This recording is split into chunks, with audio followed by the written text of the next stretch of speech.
Who in this world isn't interested in money? Besides the check horse by Westlake, perhaps only the simple folks of Gotham. To the Joker, billions in cash are like waste paper, burning it all away. How crazy can the Joker, played by Heath Ledger, get? The next day at the press conference, when Wayne wanted to reveal his identity as Batman, Harvey suddenly claimed he was Batman, leaving Wayne bewildered. Little did he know, it was all part of Harvey's plan to lure the Joker out so Batman could capture him. On the transfer route, the Joker appeared, wildly shooting at the police car escorting Harvey, then pulled out a fire arrow, thoroughly checking her. In a critical moment, Batman drove the Batmobile to block a fatal attack, but the Batmobile was damaged and couldn't be driven. Seeing the Joker still chasing Harvey, Wayne immediately rode the Batprop to catch up, shooting 2 cables to hit the target, then quickly passing under a truck, using strong inertia to flip the Joker's truck. After a stylish U-turn, he charged at the Joker who had just climbed out. However, he underestimated the Joker's control over human nature. The Joker stood in the middle of the road, welcoming Batman's arrival. Ultimately, Wayne lost this psychological battle. The Joker arrogantly approached to unmask Batman, but suddenly a gun was pointed at his head from behind. It was Detective Gordon, and the Joker was successfully captured and taken back to the police station. Little did they know, it was all within her expectations. At this time, Harvey and Rachel had already sent people to capture Batman, angrily questioning their project. The Joker calmly revealed the locations where the two were held and had planted bombs on them that would explode simultaneously. So now, they could only choose one to save. This was her 5th lesson in human nature: hypocrisy. In the face of justice and selfishness, Wayne ultimately chose the latter. But when he arrived at Rachel's location, he found the Joker had deliberately switched the addresses.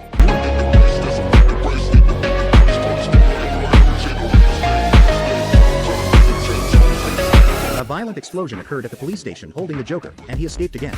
A bigger conspiracy was about to begin, forcing Batman to unmask.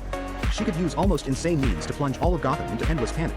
Even Gotham's White Knight, Harvey, had half his face destroyed by her. But now, when someone on TV was about to expose Batman's identity, the Joker felt his authority was challenged. He immediately called the TV station, threatening that if the man wasn't dead within an hour, he would blow up a hospital. This news instantly caused panic among everyone. The police immediately protected the witness and evacuated safely. But unexpectedly, the Joker infiltrated the hospital where Harvey was by disguising himself.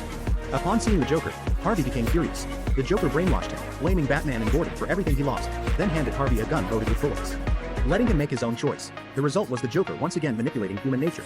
He then fulfilled his silence by completely blowing up the hospital. Next, he issued a final notice to all of Gotham through the TV station. To avoid panic, the mayor immediately arranged for citizens to evacuate Gotham by water. One ferry transported citizens, while the other carried criminals. Little did they know, it was all under the Joker's control. As soon as the 2 ferries left the port, they lost power. The ferries were already rigged with explosives, and the Joker had prepared remote detonators for each ferry's bomb. If no one pressed the detonator by midnight, both ferries would be blown.